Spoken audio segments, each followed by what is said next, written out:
नमस्कार दोस्तों, आप देख रहे हैं मानव दर्पण न्यूज़।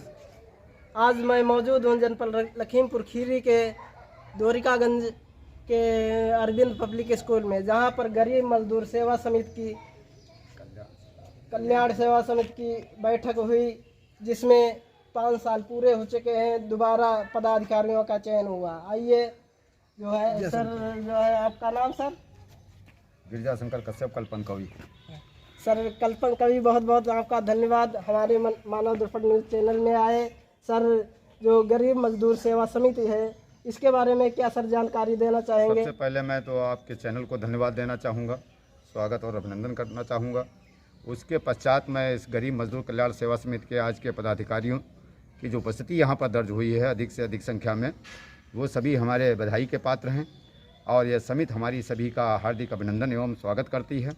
इसी तरीके से अग्रिम जो कार्रवाई जो आज के रूप में यहाँ पर प्रदर्शित की गई है वो है नवीनीकरण। इस समिति का नवीनीकरण इस वर्ष में होना है 2023 में, तो जिसके संबंध में आज ये पूर्ण कार्रवाई लिखित रूप में की गई और जो कि आज मौखिक रूप में भी कुछ की गई है। लेकिन विशेष कार्रवाई के रूप में अगर कहा जाए तो ये कार्रवाई है कि हमारी विकास की जो योजनाएं हैं वो हमारी बिल्कुल अविलंब पड़ी हुई हैं। सर, जो है आज के दिन 5 साल आपकी कमेटी को पूरे हुए।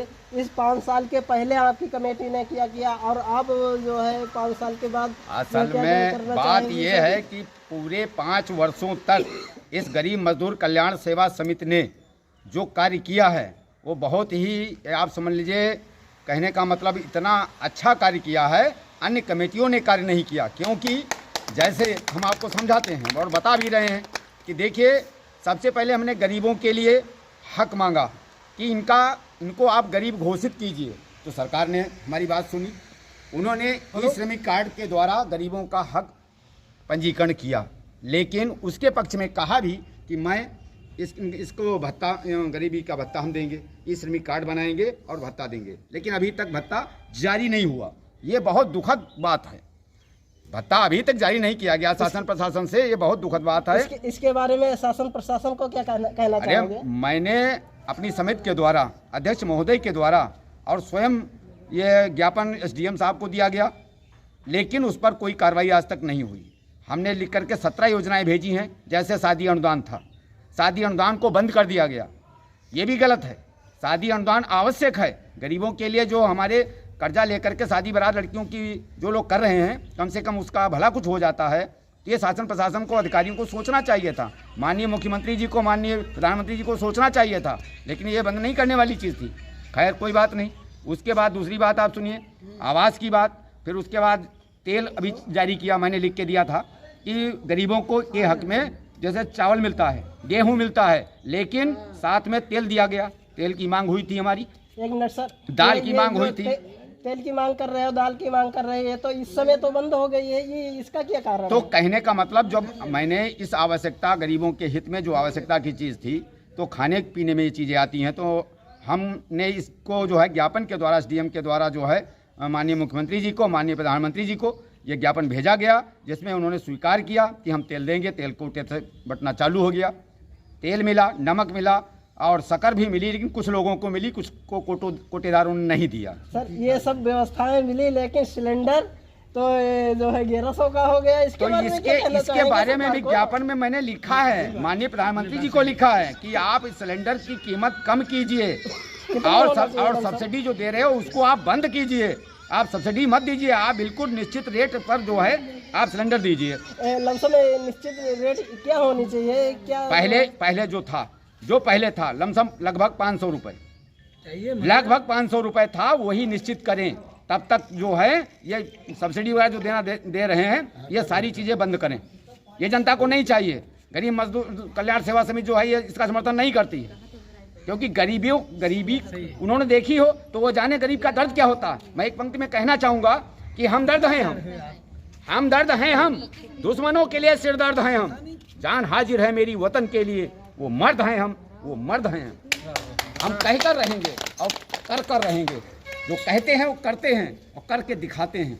जब तक ये हमको राशन नहीं देंगे, तेल नहीं देंगे, दाल नहीं देंगे, मिट्टी का तेल बंद कर दिया, लाइट कहाँ से आएगी? आप सौर ऊर्जा दीजिए, गरीबों के हक में सौर ऊर्जा दीजिए। आप कम से कम एक बल्ब तो जल जाए। तो आपने क्या दिया गरीबों को? क्या दिया आपने? जो दिया है वो पूंजीपतियों को आप दे रहे हैं। गरीबों को आप क्या दे रहे हैं?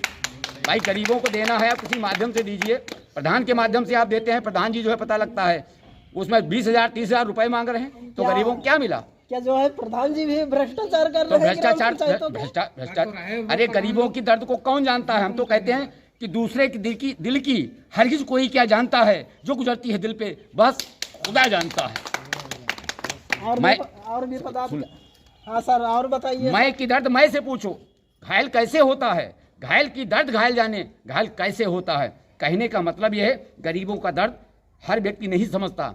माननीय मुख्यमंत्री जी भी नहीं समझ पा रहे हैं, माननीय प्रधानमंत्री जी भी नहीं समझ पा रहे हैं। प्रधानमंत्री अपने को बता रहे थे कि मैं चाय बेचने वाला हूँ, गरीब व्यक्ति हूँ, वो कैसे नहीं है जो है नहीं तो अगर दर्द समझ पा रहे होते, कांटा अगर लगा है तो चुभेगा, लेकिन कांटा उनको लगा कहाँ है? तो कांटा जब लगेगा तभी तो चुभेगा। ये अपने को चाय बेचने वाले गरीब व्यक्ति बता रहे थे, और जो है आपने कहा कि जो है गरीबों का भाई हम आज तो ये कैसे नहीं गरीबों का? आज के दिन पर मैं इस समिति के माध्यम से यही कहना चाहूँगा कि शादी अनुदान तत्काल जारी करें, नंबर 1। और जो खाद्य पदार्थों में तेल, चाय, शक्कर और दाल, चना जो भी आया था, इन्होंने भेजा था, जारी किया था, वो पुनः जारी करें, कैसे भी करें। गरीबों के हक में ये आवश्यक है। स्वयं भूखे नहीं रह सकते, गरीब भूखा रह सकता? ये कहाँ की बात है? कहने का मतलब ये है, मैं इतना ही कहना चाहूँगा, ये सारी व्यवस्थाएं जो हैं पुनः जारी की जाएं, आवास की स्थिति को सुधारा जाए, जिनके पास आवास नहीं उन्हें आवास दिया जाए। और जो बच्चे, जैसे रोजगार की बात है, तो बेरोजगारी इतनी बढ़ गई है, इस बेरोजगारी के लिए कोई साधन जब अपनाओगे तभी तो निकलेगा। बैंक में जाते हैं, बैंक से लोन नहीं मिलता गरीब को, तो कहने का मतलब वो कैसे अपना रोजगार बना सकता है, कैसे कर सकता है? तो बैंकों से रोजगार के लिए पैसे दिलवाए जाए, कम से कम उसकी कुछ गारंटी होनी चाहिए, किसी के द्वारा दिलवाए जाए। भाई गरीब मजदूर कल्याण सेवा समिति काम करती है, तो कहने का मतलब इसके आय के साधन बढ़ाए जाएं, इसके द्वारा दिया जाए। गरीब मजदूर कल्याण सेवा समिति को कोई योजनाओं का कार्यक्रम दिया जाए तो हम लोग आगे लेकर के, हमारी समिति के लोग आगे बढ़ेंगे, उनका उत्थान होगा, समाज का उत्थान होगा, सभी की प्रगति होगी तो समाज की भी प्रगति होगी। आइए बात करते हैं। आपका नाम? मेरा नाम है हरिशंकर। तो किस पद पे गरीब मजदूर सेवा समिति पे काम कर रहे हैं? गरीब मजदूर कल्याण समिति के माध्यम से काम कर रहा हूँ।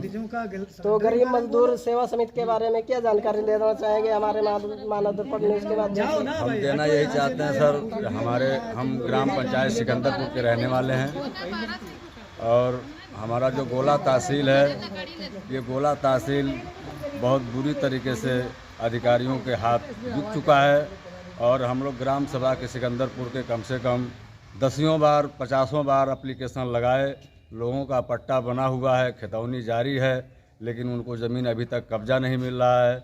उनकी ज़मीनें सब भू माफिया जोत रखे हैं, और हम लोग प्रधानमंत्री के पास भी कागज़ भेज चुके हैं, मुख्यमंत्री के पास भी कागज़ भेज चुके हैं।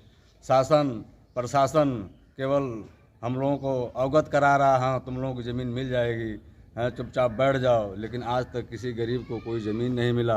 और हम लोग बिल्कुल गरीब मजदूर कल्याण समिति के माध्यम से हम पहुंचाना चाहता हूं, अपने मुख्यमंत्री जी से, अपने प्रधानमंत्री जी से बताना चाहता हूं कि हमारे गोला तहसील को अच्छी तरीके से जांच कर और उन गरीबों को न्याय दिलाया जाए। धन्यवाद। सभी पदाधिकारी मौजूद हैं, आइए बात करते हैं। सर आपका नाम? जी मेरा नाम ताराचंद राठौर है, जो कि मैं गोला गोकरनाथ से बिलोंग करता हूं। और मैं यही चाहूँगा कि गरीब मजदूर कल्याण सेवा समिति है, जो कि हम सब लोग अपनी जो भी हमारी सब मीटिंग हो रही है उसमें हम लोग यही चाहते हैं कि हम सब लोग जो हैं गरीबों का साथ दें। जहाँ पर कहीं भी त्रुटियां हैं हम लोग सब लोग एक दूसरे का मिलकर साथ देकर उन सबको आगे बढ़ाया जाए, और जो भी कमियां रह जाती हैं वो हम सब के द्वारा वो पूरी की जाए। सर इस बढ़ती महंगाई के बारे में क्या जानकारी? महंगाई तो बदलते दौर का तो बढ़ ही रहा है, लेकिन बस ये है कि हम जो बेचारे गरीब हैं या लेबर हैं, बहुत से ऐसे हैं जिनकी इनकम भी कम है, और हम सब चाहते हैं कि हमारी भारत सरकार इन चीज़ों को सुने, महंगाइयों की दर थोड़ा कम करें। जो भी जलाने के लिए हमें ईंधन चाहिए तो वो भी सिलेंडर है, वो भी उसका रेट कम करें, और बाकी जो है बाकी हम सब लोग तो प्रयास कर ही रहे हैं कि जो भी कमियां हैं वो भारत सरकार से हम लोग शिकायत भी कर रहे हैं, ये जो कमियां हैं उनको सुधार किया जाए, बढ़ती महंगाई को कम किया जाए। और बस जो है यहाँ पर महिलाएं भी मौजूद हैं, गरीब मजदूर सेवा समिति। आइए बात करते हैं जो है गैस सिलेंडर जलौती हो बोलो। महिलाएं भी मौजूद है। बहन जी, आपका नाम? द्रौपदी। गरीब मजदूर सेवा समिति के बारे में क्या जानकारी देना चाहेंगे? गरीबों के बारे में क्या जानकारी देना चाहेंगे? गरीबों को सरकार ने सिलेंडर तो दे दिया है, सिलेंडर इतना महंगा भराएगा कौन? सिलेंडर तो फ्री दिया है ना। फ्री दिया तो भराएगा कौन? खाली तो घर में रखे हुए हैं, उनको कौन लकड़ी भी नहीं मिल रही, तो कहाँ से क्या खाना बनाएगा कोई? क्यों नहीं भरा? क्यों भाई, इतना महंगा है, भराए कैसे? गरीब आदमी भराए। और जो कॉलोनी या शौचालय मिलते हैं गरीबों को मिलते, किसको मिलते? ना विधवा को मिलता है और ना ही तो विकलांग को मिलता है। विकलांग से पूछा जाता है तुम्हारी बीवी बच्चे का, उनकी शादी नहीं हुई तो उनको आवास नहीं दी जाती, वो कहाँ से बीवी लेके आए? और जिस विधवा औरत का उसका पति नहीं है तो वो पति कहाँ से लेके आए? कहाँ से डबल आधार दे जो उसका देखो आवास मिलेगी, इसको आवास भी नहीं दी जाती। आवास किसको लिए दे रहे हैं? सरकार तो कह रही है हम विधवा आवास भी दे रहे हैं, विकलांग आवास भी दे रहे हैं, गरीबों को भी आवास दे रहे हैं, इसके बारे में? नहीं, विधवा से कह रहा पति का आधार लाओ, किसी का आधार नहीं, किसी का पति नहीं, तो कहाँ से लेके आएगी? और विकलांग है, कोई मर्द है, कोई लड़की है, कोई लड़का है, उनसे तो परिवार मांगा जाता है। उनकी जब शादी नहीं हुई तो वो कहाँ से परिवार लाएंगे? तो उनको क्या रहने को झोपड़ी नहीं दे जा सकती, नहीं मिल रही है। और भी महिलाएं मौजूद है। बहन जी, आपका नाम?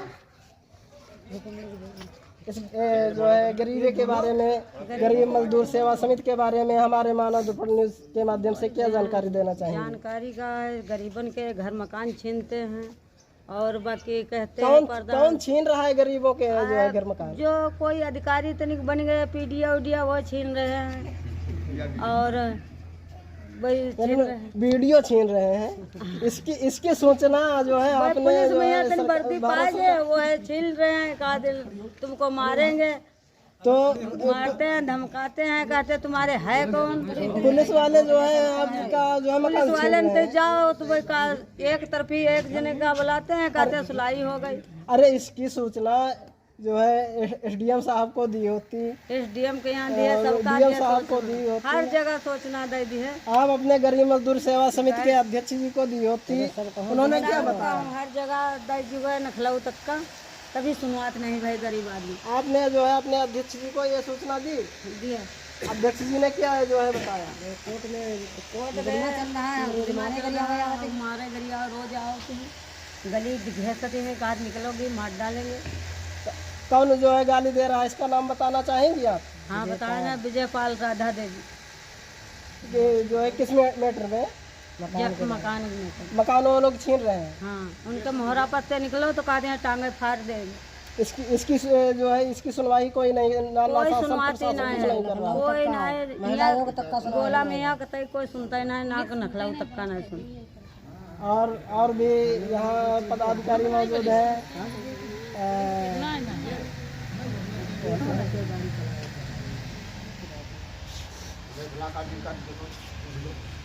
और यहाँ पर गरीब मजदूर सेवा समिति के सलाहकार जी भी मौजूद हैं। आइए बात करते हैं।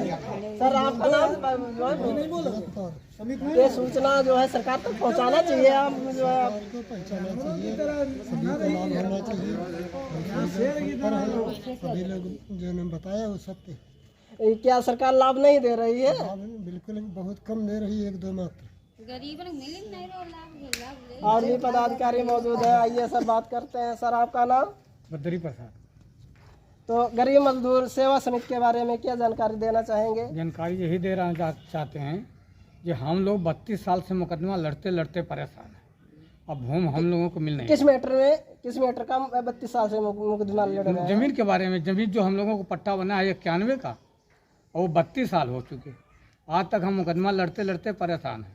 हम मुआवजा के लिए कागज भी भेजे, कोई मुआवजा की सुनवाई नहीं हुआ। किस न्यायालय में डाले हो? ये मुख्यमंत्री के पास। और भी पदाधिकारी मौजूद है, आइए बात करते हैं। सर, आपका नाम? मेरा नाम हरिश्चंद्र है, मैं निवासी अलीगंज से हूँ और इस समिति का मैं जिलाध्यक्ष हूँ। सर्वप्रथम मैं आपके इस मानव दर्पण न्यूज को मैं अपनी समिति की तरफ से लाख लाख बधाई देता हूं। आप लोगों की सहमति से कि हमारे इस कमेटी का प्रचलन हुआ और जो हमारी योजनाओं को हम लोगों ने अवगत कराया, इसी चैनल के माध्यम से वो सरकार तक पहुंचाई गई। इसीलिए इस चैनल के माध्यम से हम चैनल को लाख लाख बधाई देते हैं। हमारी समिति आज गरीब मजदूर कल्याण सेवा समिति, जो समिति हमारी संस्था चल रही है, रजिस्टर्स संस्था है ये। इस संस्था के द्वारा हम जो भी गरीब व्यक्ति, महिला, पुरुष, सदस्य, पदाधिकारी सभी लोगों ने मिल करके एक अपना मिशन बनाया, जिसमें प्रति माह, दूसरे माह, प्रति माह की बैठक में सभी गरीब परिवारों के नाम नोट किए। उसमें हर गरीब परिवार के घर घर में जा कर के उनके गरीबी परिवार के रोटेशन देखे। उन लोगों ने बताया कि हमारे घर पे ये समस्या है, हमारे घर पे ये समस्या है। उस समस्या को लेकर के हमारी समिति ने मुख्यमंत्री, माननीय प्रधानमंत्री जी को अवगत कराया कि फला जगह, फला गांव में, फला पंचायत में इस व्यवस्था की ज़रूरत है। तो माननीय प्रधानमंत्री जी ने कागज़ देखते हुए आश्वासन कर दिया, लेकिन कागज़ की कार्रवाई पूर्णतः पूरी नहीं की गई। मैं शासन से अनुरोध करता हूं कि जो समिति अपनी मांग रखती है, अपने लिए नहीं करती है, सिर्फ गरीब सदस्यों के लिए ही करती है। सदस्य का एक सम्मान है। जैसे हमारे माननीय राष्ट्रीय अध्यक्ष माननीय पूरन लाल जी ने माननीय प्रधानमंत्री जी को एक ज्ञापन दिया था, जिस ज्ञापन में कहा गया था कि हमारे जो बेरोजगारी भत्ता है, खैर भत्ता के लिए हम आदेशित नहीं करते हैं, लेकिन जो संस्था के तौर पे हम लोगों को खर्च किया जाता है या हम लोग गरीब रेखा से अपना पैसा लगाते हैं, तो कम से कम हमारे परिवार लोगों को जो है सरकारी योजनाओं के लिए तो कोई ना कुछ जोड़ा जाए, जिससे हम लोगों को दूसरे परिवार से जुड़ सके, दूसरे परिवार से उसकी समस्या पूछ सके। इसी के साथ मैं आपके मानव दर्पण को लाख लाख बधाई देता हूं और हमारी समिति को धन्यवाद। जय हिंद, जय भारत। आज गरीब मजदूर सेवा समिति की अरविंद पब्लिक स्कूल में बैठक हुई। गरीबों के बारे में काफ़ी कुछ बताया। आप देख रहे हैं मानव दर्पण के साथ महेश चंद की रिपोर्ट।